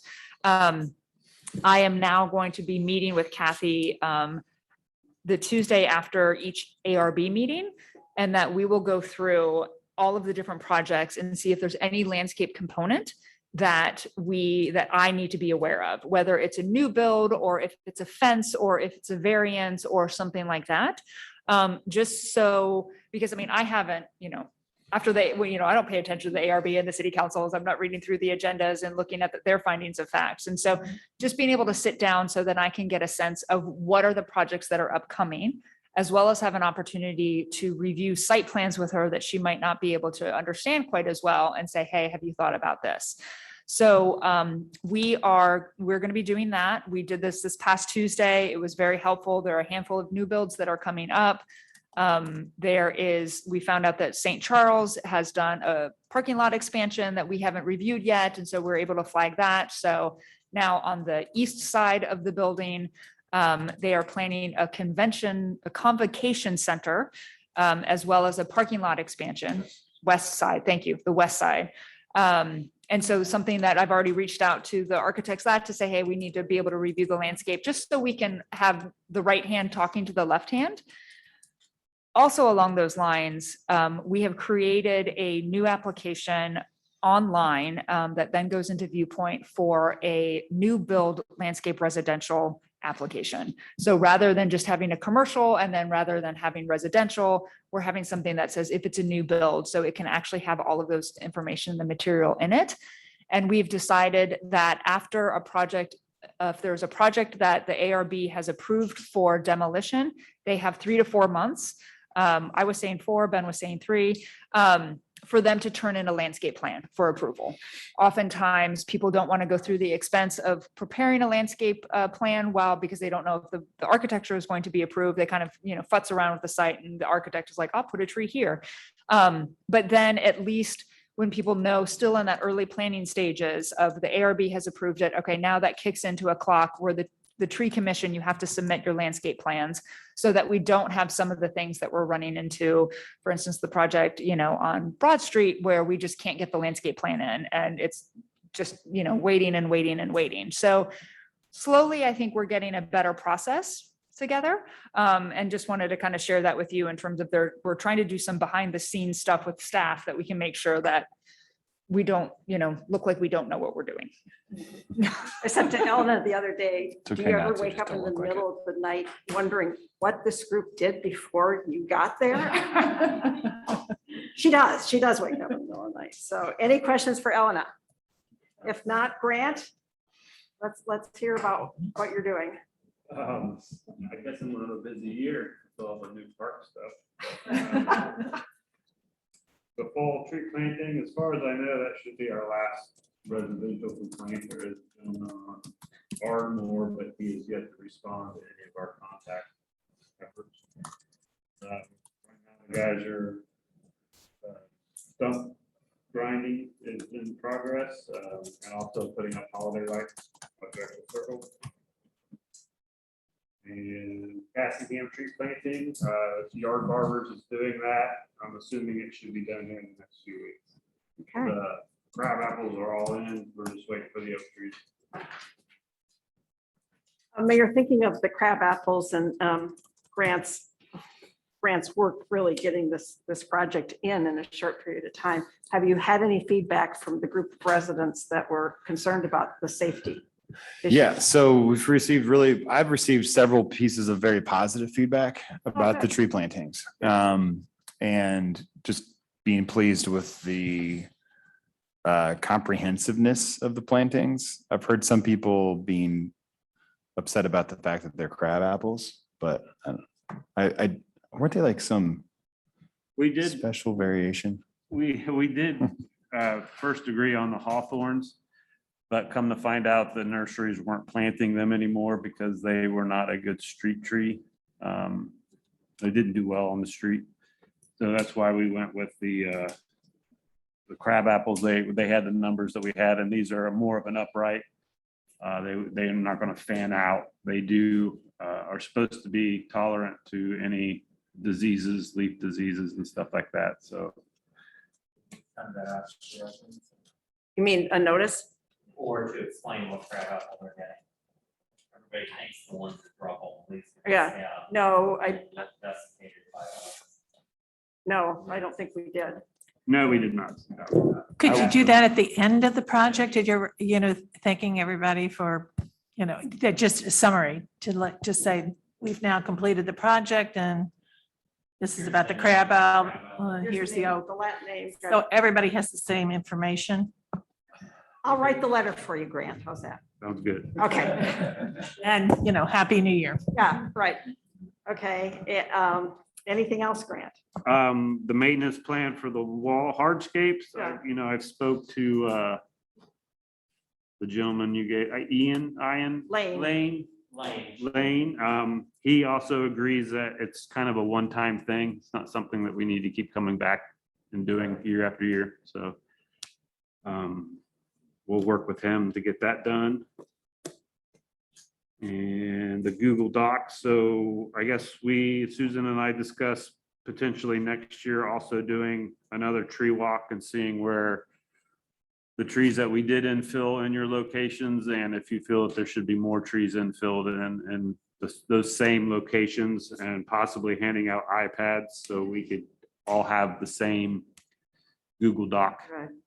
format. Yeah. Yeah, good Now idea. that, I think, Grant, how many trees will be planted? Is it 300? Is that the number? It's a total of 300, 100 of which were replacements of trees removed in 19 and 20, and then 200 of the trees that were planted were of your guys' choosing. Okay. So I said to Grant, now that we've done this once, what would he think about us going back out? Because I know there was some confusion about how far away to stay from a stop sign, the water lines. And Grant's comment was that would be fine, but if we could all use the same program, it would make his work so much better. And so we'd all have iPads with the Google spreadsheet on it, and we'd be able to input. So then Grant has one master copy and is not going through. And I think he said each one of us used a different system to tally our trees. So, it's not efficient and it's not nice. Yeah. Great So, idea. Yeah. So, we could, and then if we all do the same streets that we did before, we'll have some sense of, were the trees planted? Are there enough trees, or did this get missed because we aren't using all the same program? Any comments on that? I think it's a great idea. Okay. Well, so Grant, let's see how many iPads we can get and get the program on it. We can do that. And I also have comments because I did take all your addresses and put them on a Google sheet and Oh, good. then gave a reason why it could, It didn't work. a reason why it could not be planted. Okay. Oh, great. So we could have that information. Oh, that's great. Okay.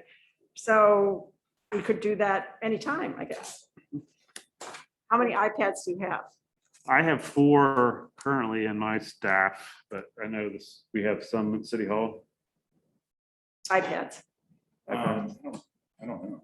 Okay, well, anyway, we got 4, so we can start. Someone can start and then we'll see how we do. So any other questions for Grant? Excuse me, though, wouldn't it be best if we did it in the spring when we're not confused whether or not a tree is dead or not? Probably. Okay. You can't just intuit that, Celeste? I do not have that kind of inner knowledge. Okay, let's go on to old business. Oh, okay. Okay. Did you have something, Ellen? I could do it under old business. Oh, okay. Naming rights study group. Jim Wilson is chairing this, this group and made really good progress. Yeah, we were honored to have the mayor join the naming rights group as well as Mike Price. And I think we made substantial progress towards sort of the final parameters of a policy. That was about 2 weeks ago that the mayor joined us.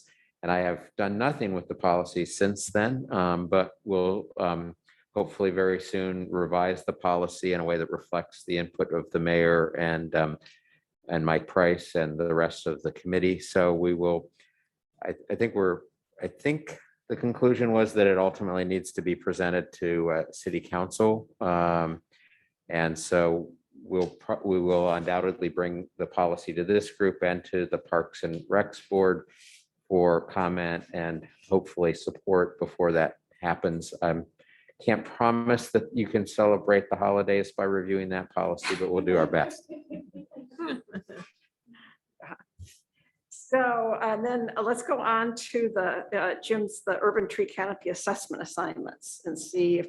Well, because I lost so much sleep thinking about revising the naming policy, I neglected to remind everyone to give me their feedback on your assignments. And so I'll send an email out after this meeting. Larry did find a really nice website with policy that I think I challenge everyone to beat the usefulness of Larry's site. Not to add to Larry's ego, but I think I mean, if all we get out of this is what Larry found, it's been a useful exercise in terms of getting additional ideas. So I'll send a reminder out, and if we have time at the next meeting, maybe we can. Let's discussion. do it. Has anybody looked at their cities and have? I have copies of what I felt was really valuable information. So I'll give you a copy and you can enjoy it over Thanksgiving and maybe we can chat about it. And Okay. very insightful points and I think Wow. everyone was aware of the value of what we do here and the trees and what they do to not only the environment but our health. It would be pretty much a slam dunk. Yeah. Dave Wakeman, you may not know about this little, do you know about this little work? Okay. You got an email about it. Yeah, but we'll tell you now. We'll tell you now, just this is sort of like remedial learning. Jim chose, let's see, 14 cities. Okay. And then, who have canopy covers that are better than ours, or at least similar. And then he assigned all of us 2 cities to review. And your 2 cities are Horn Lake, Mississippi, and Woodinville, Washington, Woodinville. Has anybody done a quick review? I know, and had some takeaways right away, Larry? Just a couple on the, these things are always, they've got 2 sides to them. So the city of Davidson, North Carolina, Davidson College is its own arboretum. So they're very tree focused, very tree. And the section is really pretty tight in terms of what it requires, including you cannot take down a 12-inch tree without a permit. So then the other side of the equation is to call them and to talk to like the planner and talk through this and so forth. And then, so how many of these permits have you issued? Well, we're just blah, blah. And what you discover is maybe then this is not for anybody to go calling up the North Carolina guy and embarrassing him, but it's one thing to have an ordinance. It's another thing to put it in play and to see how it's working. So that part seems to be the falling behind, let's say. So in other words, you've gotten a good ordinance passed by the council, but maybe the city folks and the so forth aren't actually pushing it very hard. And so not a whole lot's happening. So that's the other side of the equation. I looked at Tupelo, Mississippi, and I was amazed at the detail in their code. And I was saying to Elena and the mayor and Larry from we started setting up for the meeting, that they have coverage. I mean, they have tables with how much tree coverage you have to have on a lot. Right. You know, if it's this large a lot, then you have to have this much. And they describe every single, the caliper of every single tree that goes in 2 inches, 3 inches, 6 inches. And to your point, it's great because you don't have to have any meetings about what the expectations are, what the follow through is, might be a question. I haven't called Yeah, them. no, that's a big issue because obviously the more requirements that you have that require checking, the more staff you need. Right. Period. Right. And so if the staff's not there, if they don't have a real forestry or urban forestry staff of some kind, then, you know, is the same guy who's doing zoning code reviews and counting parking spaces, having to turn around and do the tree stuff. So it is both sides of the equation.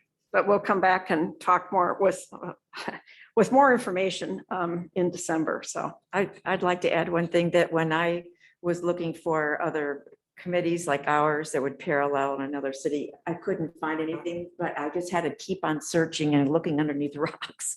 And then, wow, there's a big bloom that came up that had even 4 different suggestions of drawings, and they numbered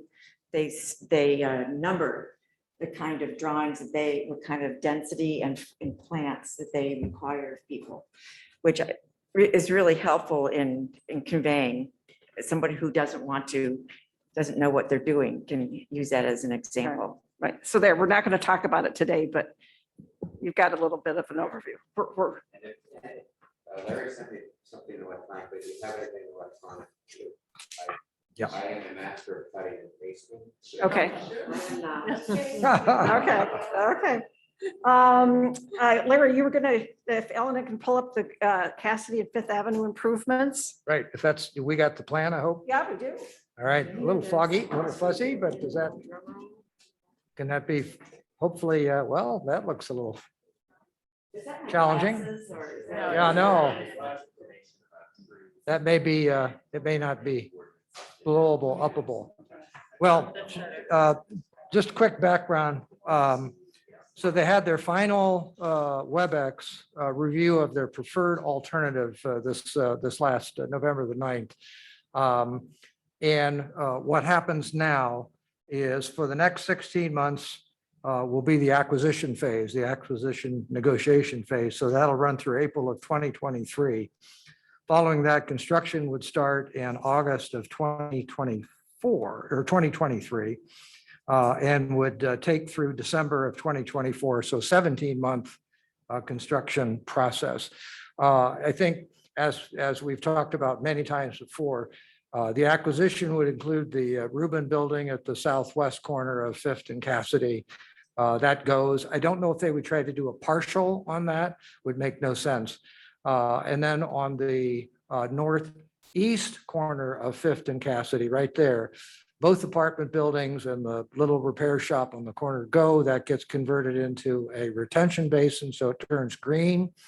The north extension beyond Fifth, you see skews a little bit to the right. That's so that the required, it's a thick amount of stuff in the right of way. You got to have the green space, multi-use path, 3 lanes, a sidewalk on the other side, tree line on the other side. And so it comes very near. So you'll be able to bike right past the steps of the church. I mean, right there. So hopefully when they come out of the church, they won't get hit with bikes, but that's the way that goes. Church is on the left-hand side, right? Yeah, and Yeah. so is the multi-use path. So that's the Okay. 10-foot path goes right smack by their steps. So, Right up. but they tried very hard, of course, not to take the church, because that would have been a tough thing to do. Landscaping is there in place. The only 2 issues, well, there are more than that, but I did hear the word cobra heads used, which I thought we put a stake through the heart of that thing, but that was used. And of course, the whole meeting is just wildly contingent language. Well, we're still looking at that. We're still doing this, and I think they'll do that till it opens up. And the other issue, for those of you who've been traveling Cassidy these last 2 days and having to do the Northview bypass, the very major concern with the residents of Northview before this happened, of course, that Northview would be used as a bypass. So bingo, here we go. And so they had traffic diverted onto whatever the first street is, Margaret, and then over 2 blocks to Northview and then up. But of course, there's nobody at Fifth and Northview to guard traffic to try to make a left turn to go to the freeway. And that, I'll tell you, yesterday, that was just murder, absolute murder. Cars are screeching. I mean, amazing that people survived that. So the operational plan has yet to be determined as what gets closed down, how, and how they're going to handle traffic, because those Northwood people are going to have a mess on their hands. Already do. Is there any leverage we have for changing out the overhead lights? Is it something like the acorn lights they're using downtown? Yeah, I mean, at this point, I mean, we know we've talked to them. They talked about using the regular fixtures, the fixtures we like. Right. Cassidy. I don't know if they're talking specifically on Fifth, but they know our concerns. Okay, But we have to kind of stay on that a little bit. can we count on you to do that? I have not taken it. I've not talked to Kevin Thomas or the guys about Okay. that. And, we'll have to figure out how to stay. They know what we want. Okay, They know what we want. okay. Any questions for Larry? Driving down there today, those people on Rockwood, it's our neighborhood, be nice. Yeah. Yeah, no kidding. All along the- Yeah, I don't blame them. And then the screeching. So Grant was kind enough to underwrite the cost of our membership in Hugsy. That's just the Planet Geo Hugsy Partnership. Hugsy stands for, it's not a touchy-feely thing, Husqvarna Urban Green Space Index. And it's $1,000 membership that we pay once and then we never have to pay again. And every year they do a green index for us that's both Canopy and green space, and Oh. compare us with 122 other cities in the world. The 122 cities have a total of 600 million people. And the other cities are able to access our information and we're able to access their information. So it's a chance for us to have a worldwide presence if, if we have the time to take, to make use of this. So is that going forward, Grant? Right now, they're not accepting payments. But when they do, we're ready. Yeah, but we're ready. Okay. Any other old business? Ellen? I have a question, and for the mayor and I guess Grant. Part of the Trees for Bexley project of this, this past year were the replacement of the trees on North Parkview in front of Jeffrey Mansion, but we kind of delayed that, looking at underground. Burying the lines. wires, yeah. Yeah, to bury the wires. And I was wondering where we were on that. Our service director is looking into that. Okay. Well said. Grant, not the assistant service director. Well, I mean, He's also looking into Drexel, burying the lines on. oh, that's so Well, great. this is a pet Wow. project of mine anyway. I want to start this. No, as you might guess, the lines on Parkview in front of the mansion would determine what tree is chosen. So we've delayed So we placing the delayed, trees. but it was part of the project. So Yeah. the lines aren't going to be buried. We'll have short trees. If they're buried, then we have, Then it would be wonderful to put Take stately it down, trees. it'll come back up. Yeah. right, Yeah, I know that Andy is asking those questions. okay. Great. So we'll have to hope that the woman who was a potential donor a year ago will still be alive, kind of like the Cassidy project. Larry. Will the people that are interested still be alive when it's installed? Yeah. Okay, under new business, I would just wanted to ask, last month's meeting was a challenge and was thinking about how we could improve those kind of discussions with residents, and maybe we can and maybe we can't, and other tools we as a commission could use for more control and a more even and participatory discussion. So, yeah, at midnight, the night after the meeting, I realized I could have adjourned the meeting and then reopened it, which would have been a great cooling off period. The mayor had suggested a tool, just have take a recess, kind of like a timeout, which would have also been, probably effective. I didn't know if other people had other thoughts, as they think about how we can do better. Notify people they're getting a tree is not that, I mean, it can't be done through this meeting, it's like, put a door hanger up. You're getting a tree, you're getting a tree, you're getting a tree. Nobody's gonna, I have that. Email exists for that. Well, I mean, I think that is, that's certainly going to be an action that the city takes, letting people notify, but the results may not be any different. People will just know earlier rather than later that they're getting a tree. So those kind of discussions might still happen. And to clarify, it would be by mail or door hanger, not email. Yeah. We don't Yeah. have. Right. So, it was, it's just a chance for us to reflect on, as I said, doing better, finding other ways to communicate, to have more balanced discussion, to have more participation from commission members and ways that we can control the discussion better. So any suggestions? Yeah, I do think, and I'll leave this to Ben and our legal counsel, but how near we should be to what the other commissions do when we're proving things. A finding of fact, a reading of the finding of the fact. Does the applicant understand the finding of fact? Sounds like a lot of formal stuff. And maybe some of that we don't need to deal with. But when we're approving official city plans, a little different than maybe talking to the folks here, whether we need to have, and there are sheets on that, this is Right, the, right. here, 1, 2, 3, 4, 5, 6, 7. So I just wonder, before we're told to do that, should we be doing that? And the order of things too, staff sets it up and then it's the applicant and then so forth. And maybe we don't, but I just raise that as a question, as a good practice. Yes, Mr. Wilson. Well, I don't know if our process allows it, although I assume it does. I mean, we sort of put complaints about what Grant wants to do under public comments. And maybe it should instead be a request for action from citizens, because I think when you say public comment, you sort of leave the impression that the person, sort of like city council, gets to speak and respond. And that's frankly a big issue that city council is constantly wrestling with and criticized for. So I wonder whether structuring a little differently and saying, requests for modification of, and then structure it more like we do the applications for a landscaping plan, give the applicant a reasonable time to present their position, and then simply ask them to sit down and allow discussion. Might create more control, because it did turn into more of a dialogue with these folks, and they were somewhat insistent on dialogue.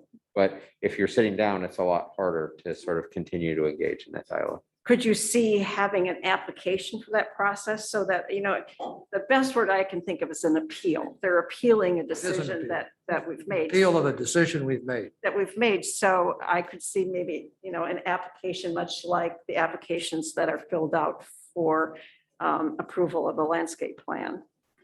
Yeah, I could see that. I'm a little reluctant there, because I guess I don't want there to be a presumption that everyone that's sort of got minor indigestion about a tree being planted in their tree lawn gets, a big process. And so that my concern about my own suggestion is, let's not turn it into a bigger process, but maybe a little more structure, like Larry was talking about, where they get their chance to present, understanding that we've already approved it, and they're asking us to amend a prior approval, and then ask them to sit down. And if we have to be consistent, I think we could actually do that in many instances with the applicants. Once, for landscaping plans, you could simply say, okay, has everyone concluded any questions with the applicants? Thank you, you can sit down, and now we'll have discussion if necessary by the commission. And I think that's a really great suggestion. I think the distinction that you made as well is that, it's not an appeal because it's not your property. And so when you, that's the difference between an appeal for an A or B BZAP decision, when it's a decision affecting that person's property. So you almost create this false expectation that they're coming in to talk about their property when they're not. They're talking about city property. that they live next to, and it's understandable, you know, it impacts potentially impacts their property, but it's not technically their property. So what's the right verb then? Not appeal, it's a Exactly what discussion? Jim said. Well, I mean, I think that today was I think the difference would be today's model worked well. It was conversational, but it also requires mutual respect. And I think it's kind of interesting because what you guys have experienced right now is exactly why council came up with some restrictions on a back and forth public comment piece. Now, having said that, it still happens all the time, but there are, when it gets into a debate type, and you start to feel your blood pressure going up a little bit, you know that you've entered into the wrong, Right. side of that policy. And that's when the council president shuts down that sort of interchange. Mhm. So questions are fine, answers are fine, but when it gets into this back and forth, that's not the purpose of these sorts of meetings. But sorry, that's tangential. no, I mean, it's all good. We can only do better. You can call it whatever you want, discussion, Presentation. I mean, it's presentation. just- yeah. I think it just needs to be communicated, just like what you guys did in the sewers, cleaning out. I mean, did I complain that I had a toilet overflow in my basement and then I had water spraying out of my? Oh, dear. That sounds like it sounds like you're complaining right now, Dave, actually. So I picked it up and just kept quiet. I knew that it was being done. Yeah, part of the It's process. a right of way. They do not have a right to the right of way. Yeah. We should all be. I do have one thing to think about and be cautious about that I heard. And this is not a criticism. It's just something that I observed and I saw, and that is one of the strengths of our community is how long people live in it or how multi-generational they might be. But it's also language that can be used to make people feel like they're an outsider if they're not. And so one of the questions that was asked was how, it was kind of a joke and I understand it, but like, how long have you lived here? And then an applicant tried to make a big deal about how, well, they had lived here a long time and maybe they were multi-generational. And I think that has no bearing whatsoever on a determination at any zoning or anything at all. And I think by reinforcing that, even if it's done in the most innocent way, and I believe it was, by reinforcing that, you sort of perpetuate this expectation that there's an inside and outside club in Bexley. And that's something we hear a lot about from new residents. So just something to think about and be aware of. I've started, when we have like meetings, like, workshops or whatever, I've started banning people saying how long they lived in Bexley, because it just turns into this, it's great. It's really cool. But it also turns into a thing where someone goes like, I haven't been here 2 years. And some people are like, I've been here 2 years. That's great. And other people feel left out, like their voice doesn't matter. So just something to think about. Again, an aside, but something that I think we should all be a little bit cognizant of as we talk about it. Yeah, good point. Good point. Other things? I mean, part of the problem with that gentleman too was that, he was dealing with somebody that we had subcontracted to, who was just coming out to do their job, and he became so offensive. The guys are. Yeah, right. The other thing that I thought about is that in our conversation last month, both husband and wife came up. And I'm thinking that was a liability, that one person at a time. Or, I mean, if both people need to speak one person at a time, or we just appoint one person from the 2 or 3 that could speak, but not to have a group discussion. I think that would have been helpful if we'd just had one person. I mean, is there anybody feel any takeaways on that? That I would be offended if I was with my significant other and they said, you can speak and you can't, right? I mean, I think saying it one at a time is fine, that you can't have multiple people at the podium, but I don't think that it makes sense to say, okay, well, the wife can speak and the husband can't speak. I mean, I can understand a time limit, I can understand one at a time, but designating that, I mean, maybe we say that there's a maximum of 5 people can speak at on the topic, but I don't think that you can prevent one person from voicing their opinion because they might think that what, their partner said was wrong and they wanted to say their own thing. That's just me. I mean, I know that I would be mad if someone said that, you live there, but you can't speak, your husband has to talk, Yeah. or vice versa. I mean, I would echo what Ellen has said, and also I think in terms of relations with the community, the worst thing I think you can sort of hear in terms of feedback is they wouldn't even let me speak. I think that the people outside the meeting hear that and they feel like there's something unfair. Okay. What about just one time at the podium and then the husband comes first or the wife comes Yep. first, and then I think that's totally fine. so you don't have them all standing right Oh. here and then, I mean. Yeah, I think this stuff exists on a continuum. If you've got something to where you got 20 people in the room and they're all on the same issue, then you kind of have to go to the max rules. You're gonna have to have time limits, you're gonna have to do this, you're gonna have to do that. Because your goal is to say, we need as many people to contribute this as possible. So the other part of that is, if somebody has already covered what you're concerned with, say, I agree with them, and let somebody else speak.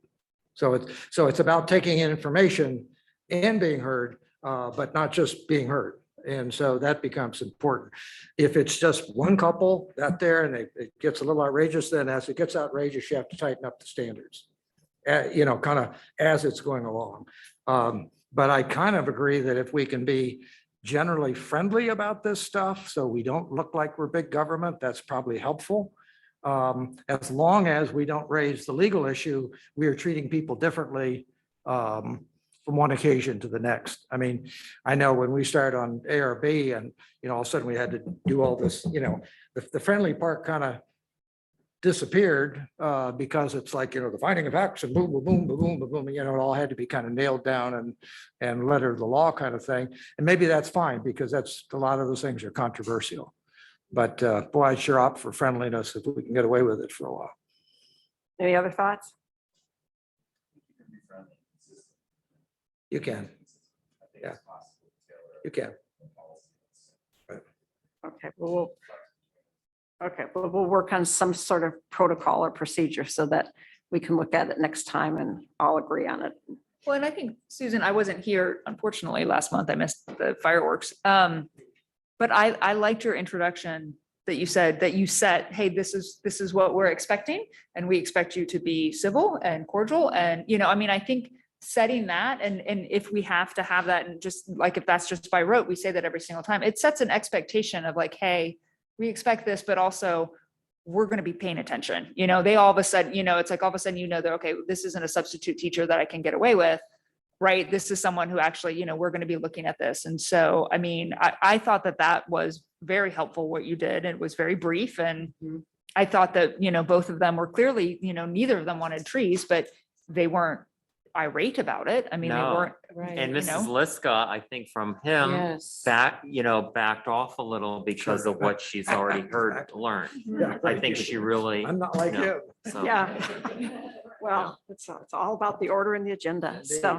So Arbor Day is coming up in 5 months, April 29th, 2022, just around the corner, spring planting. And I looked in my notes, and last December 13th, I think it was, we had our first Arbor Day committee meeting via Zoom. So for those of you who would like to be on the Arbor Day committee this year, just let me know. And Celeste will have more installations in the Ferry Village. Grant and Sam perhaps Susan, work on a little bit better application program for the tree giveaway. So that we don't have people applying for trees and we've run out of the supply and then they don't want the tree they got. So it'll all be good. And we didn't see Richard. I think next month would be his last meeting because he did not run for reelection. So hopefully he'll come, and he served on the tree commission twice, so 4 years. It'd be nice to honor him in some way. And if there's no other business to come before the tree commission, we are adjourned. Oh, so. You all should receive an RSP, not an RSP, a heads up invitation, save the date for the Mayor's Association. Fishing, it's going to be at the Carriage Court at Jeffrey. It can't be too super fancy because I don't want to steal the thunder for the community foundation in the spring. So I'm gonna toe the line. So it'll probably be sort of open house, sort of thing. Specific time will represent something. A little bit more focus, we'll have some patio heaters. We'll probably have the doors open. Very COVID friendly. Yeah, Full of good cheer. So. yeah, and And I think I finally fixed Sheila Stroud's email on my roster for the first time. okay. After having it bounced every single time. And I think everyone knows the mayor has a new executive assistant. Does everybody know that? A new executive assistant, Natalie Fotter. Okay. And she's undoubtedly working very hard to get the mayor organized. And yeah, so he's got some help, and I think you may see emails from her. So now you know where she fits in the scheme of things. So there's no other business to come before the good of the order. We will do good things and adjourn and go home. Thank you all for being here. And the Oreos are available. Oh, I'm like.